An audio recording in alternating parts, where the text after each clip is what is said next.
Hello guys, welcome to another video, and December is proving to be a very busy month. We've got Okami HD out tomorrow. I got my copy early. Wow, this game's been everywhere. We had a version on the PlayStation 2, that was the one I played, and we also had it on the Wii, but we now have it in lovely HD on the PlayStation 4, and this is a real joy for me. I am a huge fan of this studio. You know them as Clover Studios, you know them as Platinum Games now. This is their sort of early debut work, and it's awesome. It's really amazing. This game was out when Wind Waker was out, and it was directly competing with some of the stuff on the Cube, and I loved it. I've actually finished it twice.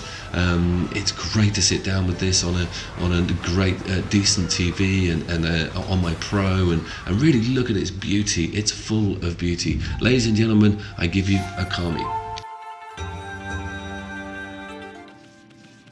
So what's it all about if you don't know? Well, as you can probably see, you're actually playing as a dog that features in Marvel vs. Capcom 3 actually, so you might have come across this character before.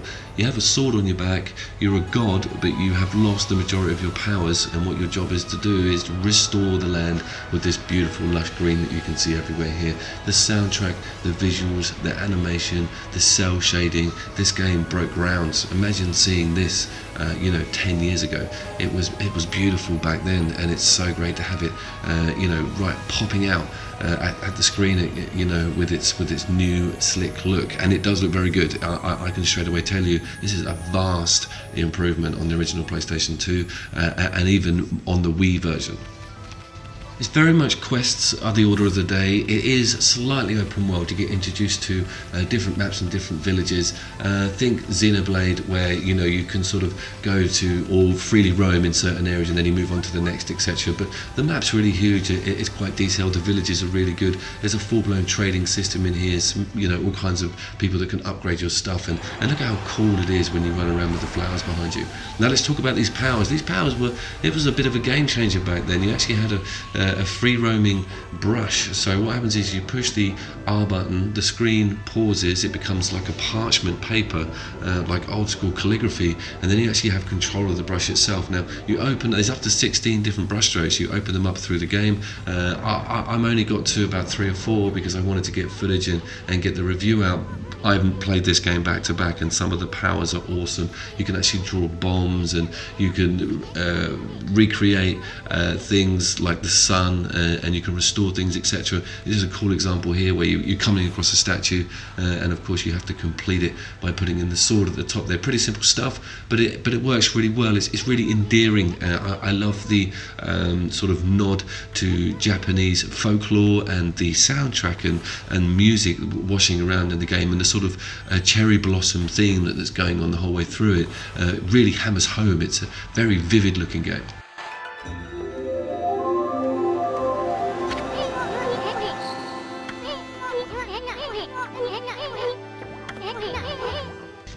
You can help all the villagers out, and your powers kind of restore a lot of equipment. There's a really random quest where I actually give this woman a washing line. I draw a straight line over the 2 poles, and then she's like, I need some sun, so you just whack a sun in the air, and she's like, awesome, all my clothes are dry. There's just really funny, adorable little things like that popping up everywhere.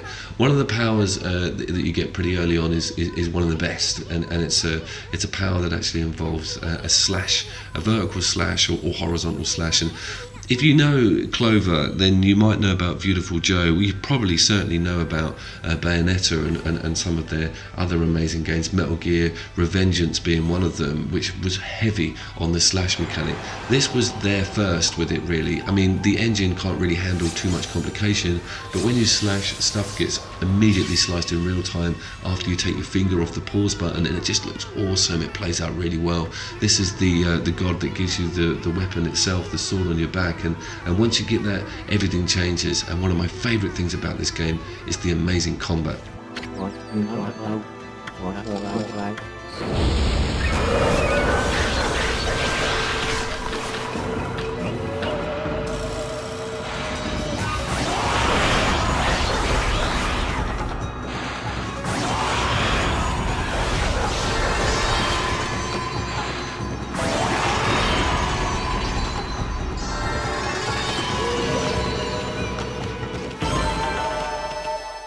Sort of with this great power comes great responsibility, and of course the villagers all look up to you as someone who's come down to sort everything out. There's a curse all over the place, and even the wildlife, you can feed wildlife randomly, or 3 types of different food depending on whether they're herbivore, etc.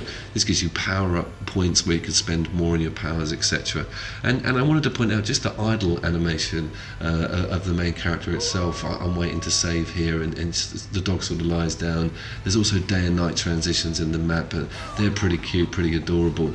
Some of the side quests are really crazy. The parallels with this and Wind Waker are pretty big, actually. I personally prefer this game. I think it's more out of the box and sort of more zany and crazy and more Japanese. I think if you're into that sort of stuff with the folklore and the cool monsters and the cool art, and you're not too concerned about quite a lot of dialogue, which is quite crazy nonsense, to be honest with you.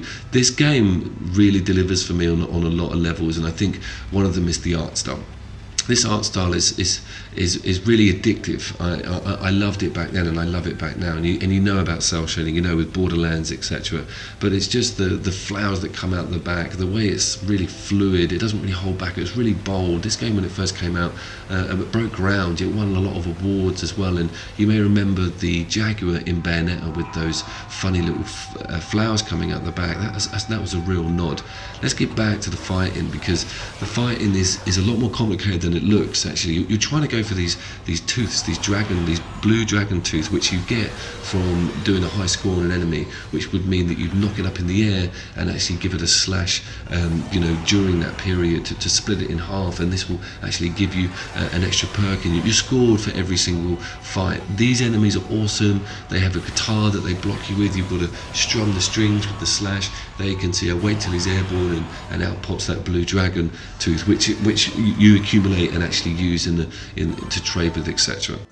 The detail in your stats is of true RPG complication. It's very good. It's very deep. There's a lot of stuff to go into, a lot of stuff to power up, a lot of items that help you both in and out of combat, etc. It's a game that actually does revolve quite heavily around the combat. If you sort of know RPG setup, there's stuff roaming around the map. You walk into them, you go into an arena just like any other JRPG, but they're really fast, and it's really quick and slick, and you get to change up that weapon on your back. It turns into a chain. There's all kinds of upgrades for it. You actually run out of ink as well if you get in too much of a panic, and then you can only do melee attacks. You can't split them. So it's awesome. It's funny. The story's actually really good. The game pulled me right through in my first playthrough. I couldn't put it down, to be honest with you. If you know nothing about Clover Studios, I'm going to put a link in the description. I went into their games in massive detail. And just as an outro, get this game. It's really worth it. If you've never played it, you will totally enjoy this. And if you have, Okami's looking great, and it's back on our PlayStation 4s. See you down there, guys.